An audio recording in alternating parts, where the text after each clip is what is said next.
انبیاء اس لیے نہیں آئے کہ دین کے دریا سے بالٹیاں بھر کے انسان کے حوض میں ڈالتے جائیں، اس لیے نہیں آئے، بلکہ کس لیے آئے؟ اس لیے آئے کہ انسان کی زرخیز فطرت الہی کے اندر چشمے جاری کریں، چشمے اندر انسان کے جاری کریں، نہ کہ باہر سے بھر بھر کے انسان کے اندر ڈالیں، اس کے اندر چشمے جاری کریں۔ کتنا سادہ فارمولہ بتایا انبیاء نے اور ائمہ نے، من اخلص للہ 40 صباحا۔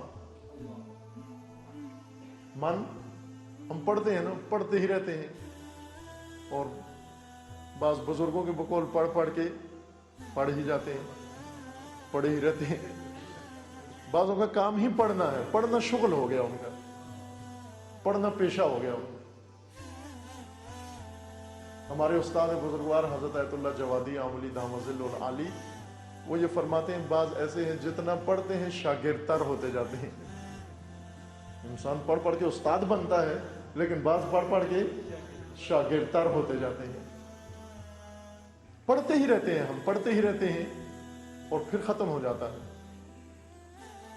یہ علم ختم ہو جاتا ہے۔ 5 منٹ کی گفتگو کرتے ہیں، 5 سال کا سارا سرمایہ ختم ہو جاتا ہے۔ بعض ہمارے ہم سے اپنی بات کروں گے، ایک اشرہ پڑھتے ہیں، سارا علم خالی ہو جاتا ہے، پھر نئے سرے سے مطالعہ کرنا پڑتا ہے، پھر لائبریری بیٹھو جا کر، یا کسی اور کا سنو، کیسٹ سنو، اور اگلی مجلس کی تیاری کے لیے کسی اور کی کیسٹ سننی پڑتی ہے۔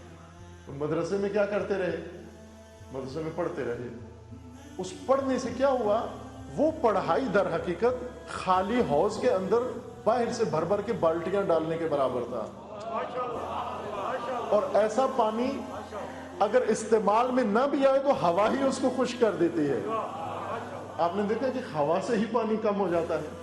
آپ حوض بھر کے، بالٹی بھر کے رات کو سوئیں، صبح آئیں تھوڑی سی کم ہوگی۔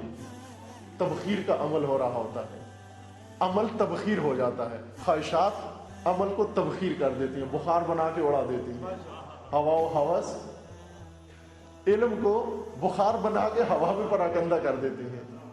حضرت صبح اٹھے، علم نہیں ہے۔ آپ وضو کریں، تولیہ استعمال نہ کریں، تھوڑی دیر بعد خود ہی بازو خشک ہو جاتا ہے۔ کدھر گیا یہ پانی؟ ختم ہو گیا، تبخیر ہو گیا۔ آپ کے بدن کی حرارت نے، سورج کی تمازت نے اور ہوا نے مل کر اس پانی کو خشک کر دیا ہے۔ علم بھی بعض اوقات اس طرح سے ہوتا ہے، پڑھ پڑھ کے۔ خداوند نے قرآن میں بھی فرمایا، بعض پڑھتے رہتے ہیں، پڑھتے رہتے ہیں، پڑھنے کے بعد پھر پہلے کی حالت میں آ جاتے ہیں، ان پڑھوں کی طرح ہو جاتے ہیں۔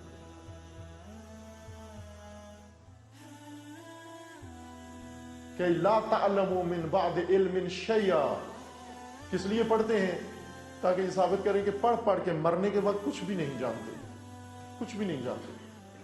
ساری عمر جس ایمان و عقیدے کے نعرے لگاتے رہے، قبر میں لٹا کے کندھا ہلا کے وہی پھر سنانا پڑتا ہے۔ اسمع افہم، سنو بھائی، اللہ ہے تمہارا رب، تمہارا اللہ ہے، محمد تیرے رسول ہیں، وہ محمد ساری عمر جس کا کلمہ پڑھتے رہے، اور سنو علی تیرے امام ہیں۔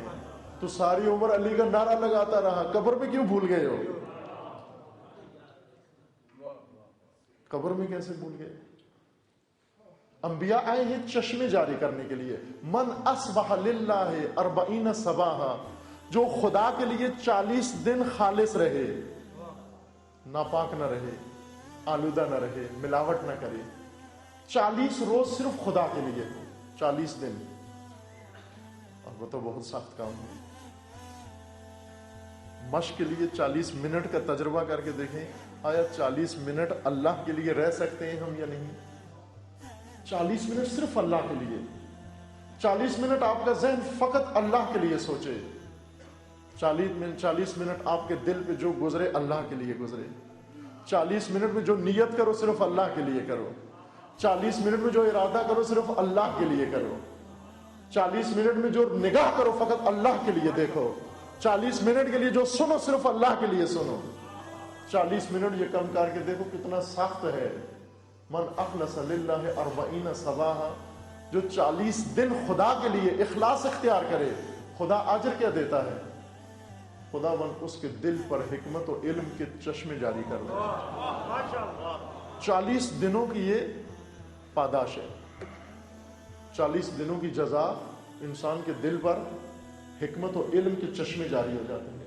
بالٹیاں ختم ہو جاتی ہیں, چشمے سے جتنا نکالو اتنا اور آ جاتا ہے. چشمہ یعنی نہ ختم ہونے والا ذخیرہ, نہ ختم ہونے والا ذخیرہ. انبیاء کیوں آئے؟ خطبہ اول, نہج البلاغہ کا خطبہ اول. انبیاء اس لیے آئے لیثیروا لہم دفائن العقول. خداوند تبارک و تعالیٰ نے انبیاء کو مبعوث کیا تاکہ انسان کی فطرت کے مدفون خزینوں کو ابھارے آ کر.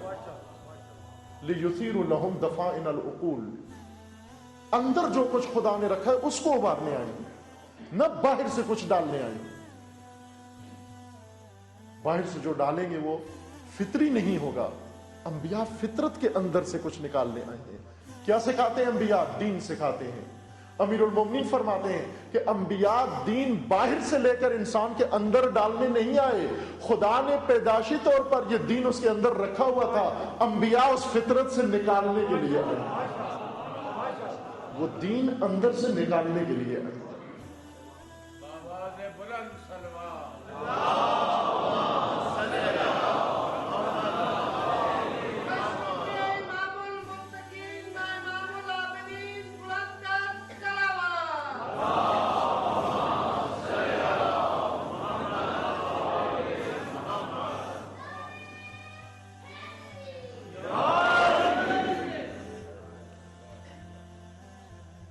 فطرت کو جگانے آئے ہیں, فطرت کو سنوارنے آئے ہیں. یہ فطرت ہے کیا چیز جو ہماری ہے اور ہم اس سے بے خبر؟ بلکہ میں صحیح کہوں کہ جو ہم خود ہیں لیکن ہم اس سے بے خبر. قرآن میں خداوند تبارک و تعالیٰ نے فرمایا لا تکونوا کالذین نسوا اللہ فانساہم انفسہم. ان کی طرح مت بن جاؤ. بہت ساری جگہوں پر کہا ہے کہ آپ اپنا حلیہ, اپنی شباہت, اپنا انداز, اپنی چال ڈھال, اپنا رہن سہن, اپنے آداب و رسوم ان لوگوں کی طرح مت رکھو جو خدا کو پسند نہیں ہے. لا تکونوا کالذین تفرقوا. ان کی طرح مت بنو جو جھگڑتے رہتے ہیں. ان کی طرح مت بنو جو فرقہ واریت میں پڑے ہوئے ہیں. لا تکونوا کالذین تفرقوا. ان کی طرح بھی نہ بنو, ان کی مانند بھی نہ بنو, ان کی مثل بھی نہ بنو. لا تکونوا, مسلمانوں کو خطاب ہے, لا تکونوا کالذین تفرقوا. تفرقہ ڈالنے والوں کی مانند بھی نہ بنو تم, ان کی شبیہ بھی نہ بنو تم. فرمایا لا تکونوا کالذین نسوا اللہ. ان کی طرح مت بنو جو خدا کو بھول گئے. خدا فراموشوں کی طرح مت بنو. ہوگا کیا اگر تم خدا فراموشوں کی طرح بن گئے؟ تو کیا ہوگا؟ ہم یہ سمجھتے ہیں کہ خدا کا کوئی نقصان ہوگا. جس طرح ہم بعض اوقات اپنے رشتہ داروں کو بھول جاتے ہیں اور اسے رشتہ دار کو دکھ ہوتا ہے, اسے تکلیف پہنچتی ہے کہ مجھے بھول گئے, مجھے نہیں بلایا, میرا حال ہی نہیں پوچھا, میری بات ہی نہیں پوچھی. خدا ہمارے رشتہ داروں کی طرح نہیں, معاذاللہ. یہ نہ کہ اگر ہم خدا کو بھول گئے تو خدا کو دکھ ہوگا کہ مجھے یاد ہی نہیں کرتے. عجب مخلوق ہے میری, عجب بندے ہیں میرے جو مجھے یاد ہی نہیں کرتے. یعنی اللہ کو اس طرح دکھ ہوتا ہے جس طرح رشتہ داروں کو دکھ ہوتا ہے. بھولے ہوئے رشتہ دار, فراموش شدہ رشتہ دار. عموماً فقیر رشتہ دار ہر ایک کے فراموش شدہ ہوتے ہیں. پیسے والے رشتہ دار سارے دور کے بھی ہوں تو یاد میں ہوتے ہیں, لیکن نزدیک کے فقیر رشتہ دار وہ بھولے ہوئے ہوتے ہیں, بسرے ہوئے ہوتے ہیں. اگر کوئی یاد دلا دے کہ تمہارے فنکشن میں وہ تمہارا عزیز نظر نہیں آ رہا, ملال آ جاتا ہے چہرے پر. اگر دور کا کوئی رشتہ دار ہو اور پیسے والا ہو, اس کو خود ڈھونڈ کے نکالتے ہیں. فقیر رشتہ دار عموماً فراموش شدہ رشتہ دار ہوتے ہیں. ان کو دکھ ہوتا ہے خدا خداوند تبارک و تعالیٰ کا فرمان لا تکونوا کالذین نسوا اللہ، ان کی طرح مت بنو جو خدا کو بھول بیٹھے ہیں۔ کیوں کہ خدا کو بھولنے کا نتیجہ یہ نہیں نکلے گا کہ خدا کو دکھ ہوگا، خدا کو افسوس ہوگا۔ خدا کو بھولنے کا نتیجہ یہ ہوگا کہ تم خود اپنے آپ کو بھول جاؤ گے۔ فَأَنْسَاهُمْ أَنفُسَهُمْ، خدا فراموش خود فراموش بن جاتا ہے، اور خود شناس خدا شناس بن جاتا ہے۔ رسول اللہ نے فرمایا تھا نا کہ اطرت و قرآن ہمیشہ ایک ساتھ رہیں گے، ان میں جدائی نہیں ہوگی۔ میں آپ کے اندر دو چیزیں چھوڑ کے جا رہا ہوں، دو گران بہا یا دو گران چیزیں، رسول اللہ کا فرمانا تھا کہ یہ کبھی بھی ایک دوسرے سے جدا نہیں ہوں گے، اگر انہیں جدا کیا جائے تو بھی نہیں ہوں گے۔ بعض ہوتے ہیں نا اس طرح جڑے ہوتے ہیں، کچھ ہوتے ہیں جوڑواں بھائی، ان کو جدا کیا جاتا ہے۔ جوڑواں یعنی ٹوین، دو بھائی اکٹھے پیدا ہوئے، یہ الگ ہو جاتے ہیں۔ جب چھوٹے ہوتے ہیں ایک جیسے کپڑے پہنتے ہیں، ایک جیسا جوتا پہنتے ہیں، ایک جیسی ٹوپی پہنتے ہیں، ایک جیسی یونیفارم ہوتی ہے، ایک سکول میں جاتے ہیں، بالکل ایک جیسے رہتے ہیں، لیکن جو ہی شادی کرتے ہیں اس کی بیوی اس کو لے کے کہیں اور چلی جاتی ہے، اس کی بیوی کہیں اور چلی جاتی ہے، کبھی عید پہ سلام بھی نہیں کیا ٹوین نے،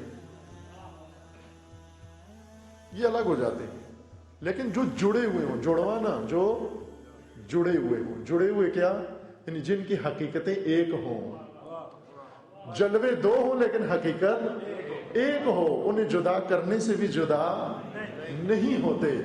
ان میں سے جب ایک کو جدا کرو دوسرا بھی ساتھ چلا جاتا ہے، اور ایک کو لے کرو دوسرا بھی آ جاتا ہے، کہیں بھی جدا نہیں ہوتے۔